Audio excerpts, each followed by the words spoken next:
Hello. Listen, this is a time that we tell the stories about widows, a population that is largely unnoticed and underserved. There are more than 238 million widows worldwide. 50% of them go into poverty. They lose 75% of their relationships. So, in other words, for many widows, their social, their financial, their emotional, and their spiritual lives are severely torn apart at the death of their spouse. This is a topic that the National Widows Association is determined to begin to talk about and deal with.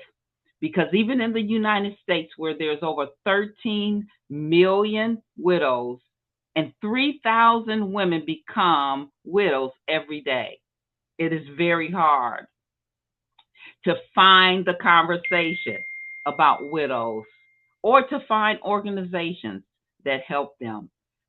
And so I want you to give your full attention today. I was married, excuse me, in June of 1968. I was married to my college sweetheart. Uh, I tell people that I met him on the cover of Newsweek magazine because I went to an all girls Catholic high school, and our senior project was to make a poster uh, sort of highlighting what we thought we would be doing for the next 5 years. I knew I was going to be going to Loyola. And so these Loyola basketball players were on the cover of Newsweek along with Kareem. He was then known as Lou Alcindor. But anyway, I put this picture in the center of my poster because I knew I was going to be going to college at Loyola. I had a scholarship. Uh, I did not recognize the Loyola basketball players. I saw them on campus, but I didn't really make the connection with the photo. I had done the photo and the poster, mid-year of my senior year in high school. So I almost kind of forgotten about it. I did bring it to the dorm and I hung it up in the dorm, but didn't really look at it. And anyway, there weren't that many African American people, Black people on campus, except Mm-hmm. basketball players and a few other women in the dorm. So we formed a little group. At dinner time we would get together and talk. So I started dating, one of the basketball players, and so his mom started showing me all these, pictures of her son. And at the bottom of the box was this magazine, was this Newsweek magazine with a cover uh, that had the Loyola basketball players on it. And I said, "Why do you have this magazine here?" And so she said, "Well, that's James. My husband's name was James." And Mm-hmm. I said, "Well, she said, that's James." I said, "Well, it doesn't look like him at all." Anyway, so that's how I met my husband. I mean, I guess I actually had him picked out before I even met him. We met at the University of Kentucky. We're both from Kentucky, and we were students there. And I think I was 19 when I met him, got pregnant and married at 20, and our journey began. So I had known Clarence. So we were married. We were coming up on our 42nd wedding anniversary when he passed away. And he actually passed away a couple of days before that. So we actually literally grew up together. And I got married December 7th, 2014. As a matter of fact, I just came upon 8 years of my anniversary with my husband. And my husband passed away in 2019. I feel like as a widow, I was launched into this type of situation or ministry, um, basically because of the fact that my husband was diagnosed with stage 4 stomach cancer 6 months after we got married. And I had a right. I could have said, "Oh, you're a wonderful guy. You're a handsome guy," but I'm out the door. But I stayed with my husband until he took his last breath. And it was a challenge. I became his wife, obviously, his caregiver, his friend, and being a widow, it has been a unique situation for me to say. Allie was married to a true Hollywood movie star. Now, some of you, are a little young because, Allie, some of the people, even when I tell them about the Tonight Show, they don't know what the Tonight Show is. I know. Or when I say Johnny Carson, in particular, you have to be a certain age to know who Johnny Carson is. I know. Yeah, but her husband, died tragically, unfortunately, being hit by 2 cars in 2020. But he was a phenomenal actor. He starred on Broadway for 28 years. He was a regular on To Tell the Truth and The Tonight Show. I think I looked up somewhere, Allie, that he was on The Tonight Show 86 times. It was something. No, 300. He hosted it 86 times. Oh my goodness. He hosted it 86. He was on it more. He was the 3rd most common, the most person on it. Yes, that's amazing. He was on it all the time.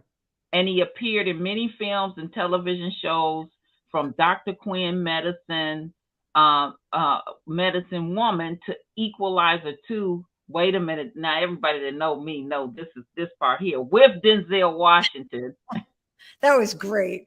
I got to spend time with him. That was really great.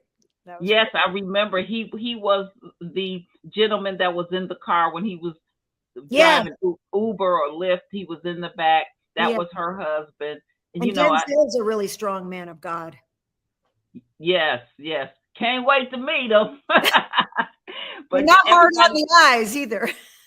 Everybody knows that Denzel is my husband and I had a Denzel clause in our marriage, that I could say and act any kind of way if Denzel is on the screen, and God help you if he's ever in the room. Okay. Why don't you talk a little bit about what adjustments you may or may not have had to make from the, emotional, mental, relational, or financial standpoint? I was 44 years old when he passed away. I wasn't able to get the benefits like most widows get, that can be a blessing. And, I'm grateful God kept me. But it had mentally, I had to think, if it has to be, it's up to me. So I had to get back to as if I was a single again, to take care of things, making sure I financially set. I had to make sure I had the right job, make sure I budget my money. And it's almost like I had to start out fresh, like a fish out of water. That's how I felt, like, oh my God, my husband is not here. Different because at that point in time, I was doing consulting work. And one thing we had never done, we never lived above our means, and probably never really lived properly within our means as well. So it wasn't like I lost a lot of things, and I knew I handled all the bills anyway. I did all of that. So none of that was an issue. It was just, but there was certainly a loss of income. And, and one of the things that bothered me about that was I wasn't able to give as much as I would have liked to have given to church because of, just how things had changed. But financially, right before the week before COVID hit, I was laid off of the job that I had. So I had to try to figure out how to, make money. And so I did. You had done a seminar on Social Security. Mm-hmm. And I was in that seminar. So I went to talk to them. And when your spouse passes, you get a one-time $250 death benefit, right? Right. So I knew of that. And then what I had to do was apply for his Social Security.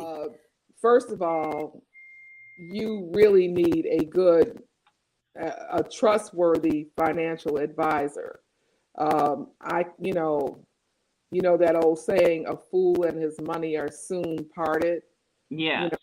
I said I was going to write a book about how I parted with with money. I was not before my husband died, even though I'm an attorney, you know, some people get the impression if you're an attorney, you know how to do that and you shouldn't have any problem.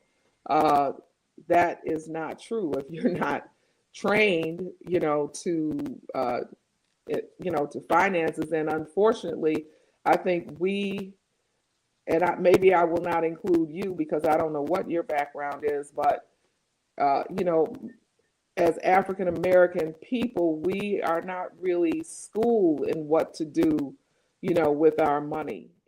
I feel like there's no one but us that knows what it's like when you lose the love of your life. That person is suddenly just gone from your life. Someone you've, you know, spent anywhere from, you know, 10 to 50 to 60, 70 years with. But the major thing that you brought to light for me was the enormous amount of women in this country, and I'm sure obviously the world is even worse, who are left not only bereft the way that we are emotionally, but they have no home, they have no funds, they're suddenly without any support of any kind, and to me, it's really it's a national disaster that we don't take care of widows. What would you want to tell everybody that's listening now to know concerning widows? I would want people to know to think about what they say before they say it, instead of just saying things that sound like keep cliches or get over it and this and that. I think people should think about what they say. Sometimes I feel like people are a little insensitive, not on purpose, but I want people to really think about what the Bible says about widows and have a little more compassion for us. Death, it's such a loud silence. I mean, so loud, that emptiness, the void, it's like, oh my gosh. And there's no more, you can't say any more to them. There's nothing. There's so many things I'd want them to know, but the one thing is to have someone you can trust to look over, you know, your finances. Any unidentified fish are sharks. We do big things, we do small things. We do small things even like sending widows gifts for Christmas. You got it? I got it off the tree because I'm just about to take my tree down. I still have it. And you have to read I'm going to read what it says. Because someone we love is in heaven, there is a little bit of heaven in our home. And there's a picture of my husband in there. And this was made and sent to me and one to Sally from the National Widows Association. I'm telling you, when I opened this, I bawled. You are such a giver, and you help so many people. And I know you help several organizations. I know that you're not in need, but there are some things that help us to be more effective. Is this what was just handed to me? Yes. How did you manage to do that from Florida? Because God is everywhere. Aww. We heard you really needed a new phone. I really do need this is crazy. It's a flip phone. It's the flip phone you wanted. It's a flip phone. This is so funny. Oh my God. It's exceeding abundantly above all I could have asked or thought. So we are hoping that you will begin to have those conversations with the widows you know, and also to help the National Widows Association help us to help the ones you don't.